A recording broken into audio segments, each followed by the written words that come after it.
আচ্ছা, আমার সহধর্মিনীর কাছে তো জিজ্ঞেস করা হলো না, পছন্দ হয়েছে? সুন্দর। মা দেখুন, আমি না ডিম আমলেট করতে গিয়েছিলাম, ডিমটা কেমন অদ্ভুত ভাবে পুড়ে গেছে। সরি সরি সরি, আমি আসলে দেখতে পাইনি, ভেবেছিলাম যে ওকে সরি, তো আসলে আমার বলা উচিত, ধাক্কাটা তো আমার সাথেই লাগলো। এই, তুমি কি বিড়াল নাকি? জি না স্যার। চুপি সারে পেছনে এসে দাঁড়িয়েছো কেন? দেখি দেখি তোর ফোন। বাহ, তুই তো বেটা বেশ ভাবে আছিস। নতুন ফোন, নতুন বাসা। কিরে, কত দিয়ে কিনলি এটা? আরে রাখ বেটা, এটা খুবই সস্তা ফোন। তুই একটা শোরুমের সামনে দিয়ে কয়েকদিন ঘোরাঘুরি করলে ফোনটা তোকে এমনি দিয়ে দেবে। আচ্ছা রাখ, ফোনটা ইয়ে করি, চল আগে লাঞ্চটা সেরে আসি, কাজ নয় পরেই করবো। ওকে চল।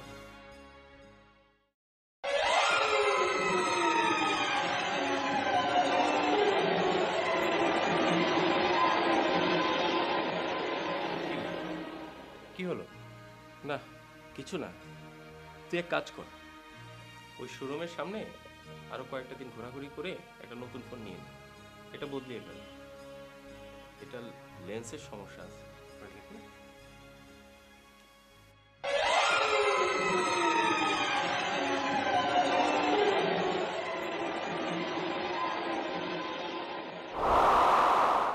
নতুন মোবাইল নাকি?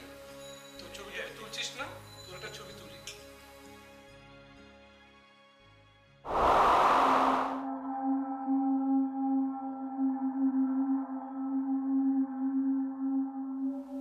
আচ্ছা দেখি তোর একটা ছবি তুলি তো।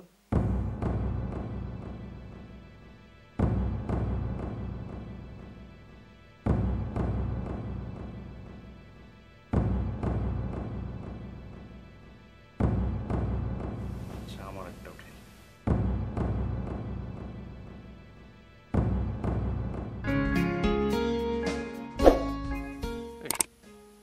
লেন্স তো ঠিক আছে, এখনকার ছবি ঠিকই আছে। হয়তো ছবি তুলতে কোনো সমস্যা করেছিল। হ্যাঁ, লেন্সে কোনো প্রবলেম নেই, ঠিকই তো আছে। আচ্ছা চল, লাঞ্চটাই সেরে ফেলি, কাজটা পরে করি। চল চল।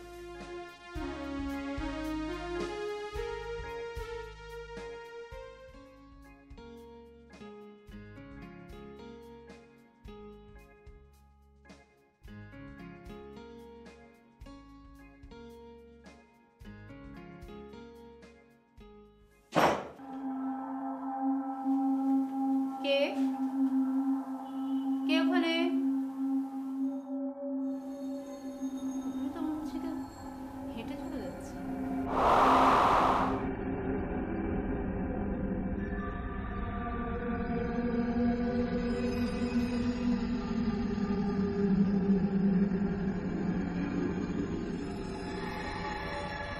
সবাইকে দেখতে হবে। আশ্চর্য, এরকম একটা ভয়ঙ্কর জায়গায় এসে কেউ কত শেষ করে দেয়। এদের কি কোনো কাণ্ডজ্ঞান নেই? এদিকে এক বাড়ানোর ব্যাপারে তো ওনাদের কোনো চুরি, দর্শকদের ইমোশন নিয়ে খেলা করে ওরা মজা পায়। যত সব। আপনি কেন যে এইসব সিরিয়াল এত দেখেন? আমি তো আপনাকে নিয়ে টেনশনে থাকি, কবে না আপনি হার্ট অ্যাটাক হয়ে কিছু একটা হয়ে যায়। এগুলো না দেখলে হয় না? আরে তুমি আমার উত্তেজনাটাই দেখছো, আর এরা যে দর্শকদের ইমোশন নিয়ে খেলা করছে এটা বুঝি দেখছো না? বৌমা। জি মা। ভাত চাপিয়েছো? জি মা। তাহলে এখন এখান থেকে দয়া করে যাও। এখন মিথ্যার পরিণাম একটা সিরিয়াল শুরু হবে, আমাকে দেখতে দাও। যাও। ও মিথ্যার পরিণাম, ওটা তো আমারও খুব ফেভারিট। চলুন তাহলে আমরা দুজন একসাথে।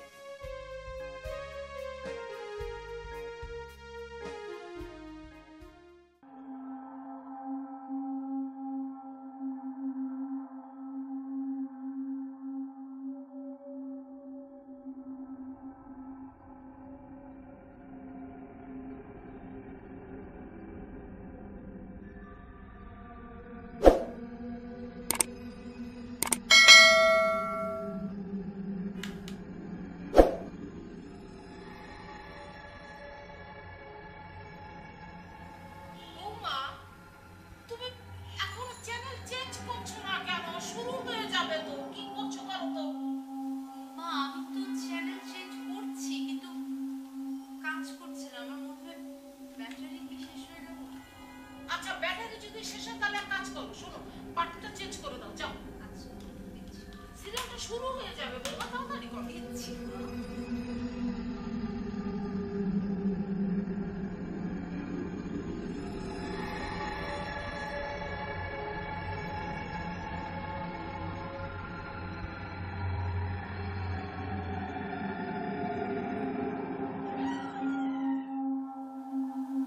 মা, এটা কি দিলে? এ কি হচ্ছে এসব? মা আমি তো কিছু দিতেই পারলাম না, আমি বাটন প্রেস করলাম কিন্তু চ্যানেল তো চেঞ্জ হচ্ছে না। তাহলে এক কাজ করো, বরং বাটন যদি চেঞ্জ না হয়, তুমি এটাই দেখি না, নতুন সিরিয়াল মনে হচ্ছে।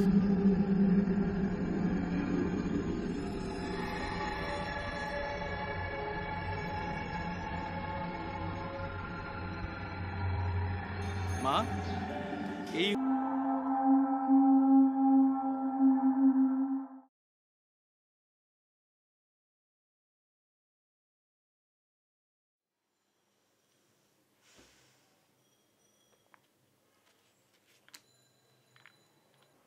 ধুর, এইভাবে বাসায় বসে থাকতে থাকতে একদম বোর হয়ে যাচ্ছি।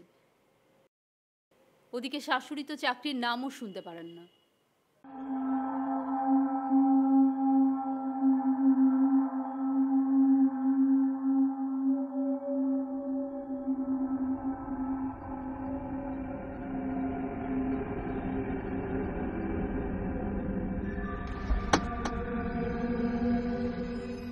কি হলো আবার?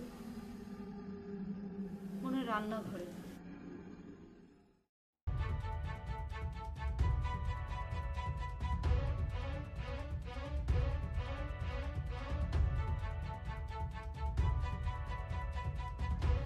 মা, মা, কি হয়েছে বৌমা? মা, পড়ার শব্দ পেলাম না, মনে হলো কিচেন থেকে কিছু একটা পড়ে গেছে। কই না তো, আমি তো এখানে অনেকক্ষণ ধরে বসে আছি, আমি তো কোনো আওয়াজ শুনলাম না।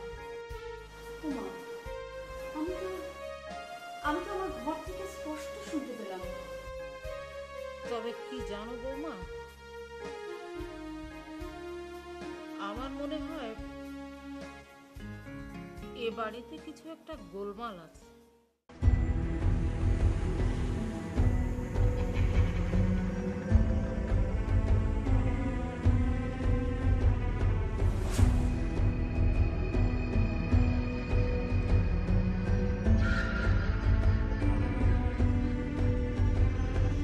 ও বাবা, এটা আবার কি?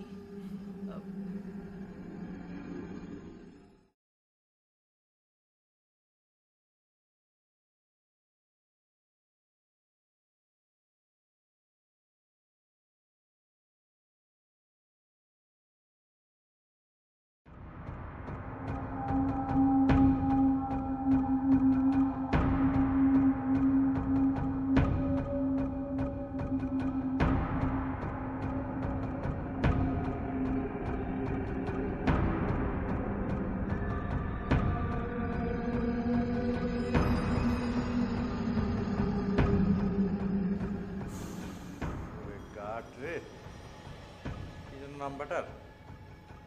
মোতালেব, আয় মোতালেব। কাজের সময় থাকে কোথায়? আশ্চর্য।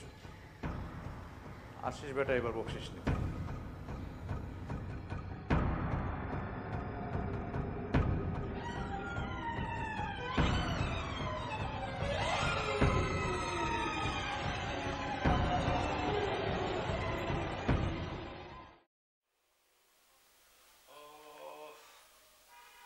সে কি,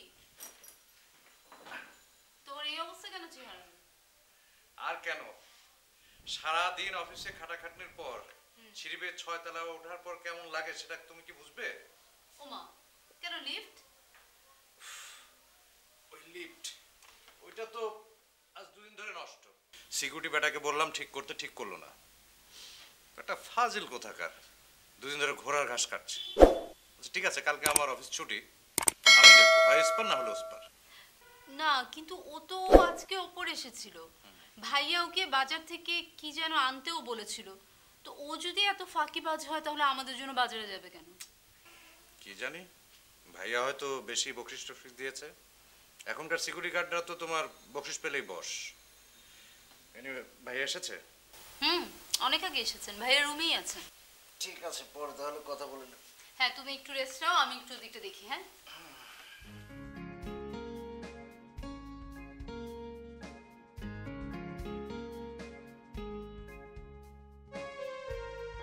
ভাইয়া,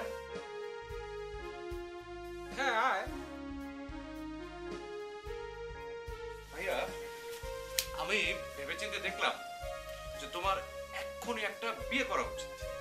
এই যে এত বড় একটা ঘরের মধ্যে তুমি একা একা চুপচাপ বসে বসে ম্যাগাজিন পড়ছো, ভাবি থাকলে কিন্তু এটা করতে হতো না। তুমি ভাবির সাথে একটু গুটুর গুটুর প্রেমালাপ করতে পারতে। ফাজিল কোথাকার, মারবো এক থাপ্পড়। তোর চেয়ে আমি 3 বছরের বড়, এটা মনে রাখবি। হ্যাঁ, মা বলেছে তুমি আমার চেয়ে 2.5 বছরের বড়। আচ্ছা আচ্ছা, সরি সরি সরি, তোমার সাথে আর ফাজলামি করবো না।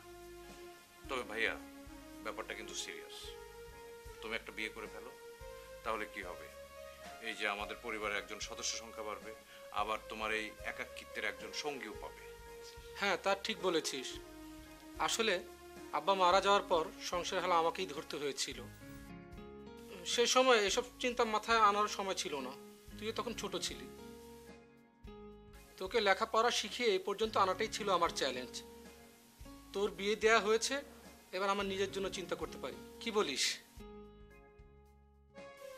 আচ্ছা ভাইয়া, তোমার সাথে লিফটের ব্যাপার নিয়ে একটু কথা বলতে চাচ্ছিলাম। লিফট? হ্যাঁ, আমাদের বাসার লিফট আজ 2 দিন ধরে নষ্ট। ওই সিকিউরিটি গার্ড মোতালেবকে 2 দিন ধরে বলছি এটাকে ঠিক করতে, ঠিক করছে না।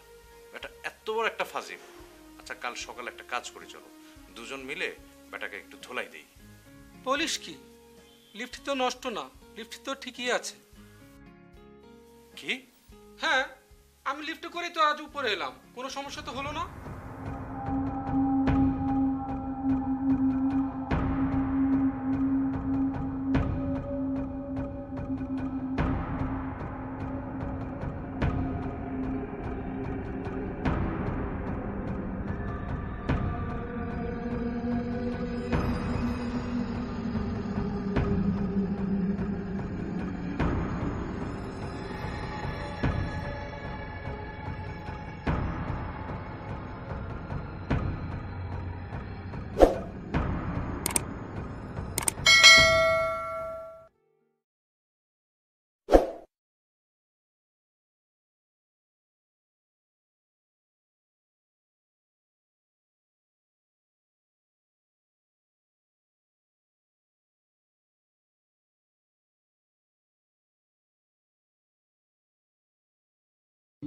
মর্নিং, কি দেখা হচ্ছে?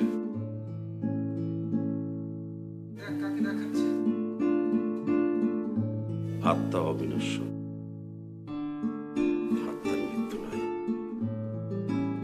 আত্মা কখনো মরে না। আমি আত্মা নিয়ে গবেষণা করি। আত্মা বিভিন্ন সময় বিভিন্নভাবে পৃথিবীতে আসে। এই আত্মা আসে কখনো কাউকে ভালোবাসতে, আবার এই আত্মাই আসে কখনো কাউকে ক্ষতি করতে। আত্মার মৃত্যু নাই, আত্মা বারবার আসে। হ্যাঁ, বারবার আসে। আরে, এ তো ডক্টর মুস্তাফিজ, সার্জনা ভদ্রলোক। ইদানিং কি সব ভূতপেত নিয়ে রিসার্চ করছে, সেটাই নিউজে দেখাচ্ছে। বাহ, ভালোই তো। এইভাবে সব ডাক্তারদের মাথা বিগড়ে গেলে পরে অসুস্থ রোগীরা কার কাছে যাবে? আচ্ছা ভাইয়া, আমি একটু উঠি, লিফটের ব্যাপারটা একটু দেখতে হবে। ঠিক আছে, তুই যা।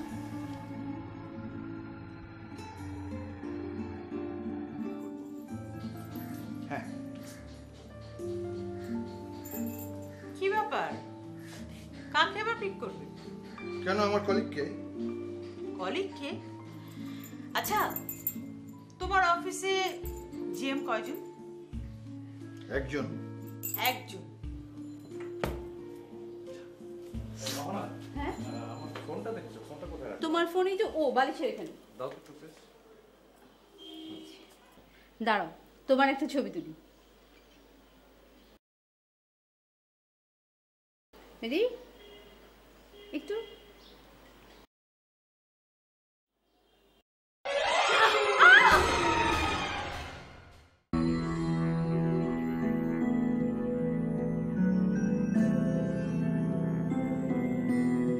আজকেও আমাকে সিঁড়ি দিয়ে নাম। আপনার এই ফ্লোর থেকেই সমস্যাটা। তাহলে মেকানিক ডেকে সেটা ঠিক করো, তোমাকে বেতন দেওয়া হয় কেন? স্যার, এসব ছোটখাটো কাম আমি নিজেই পারি।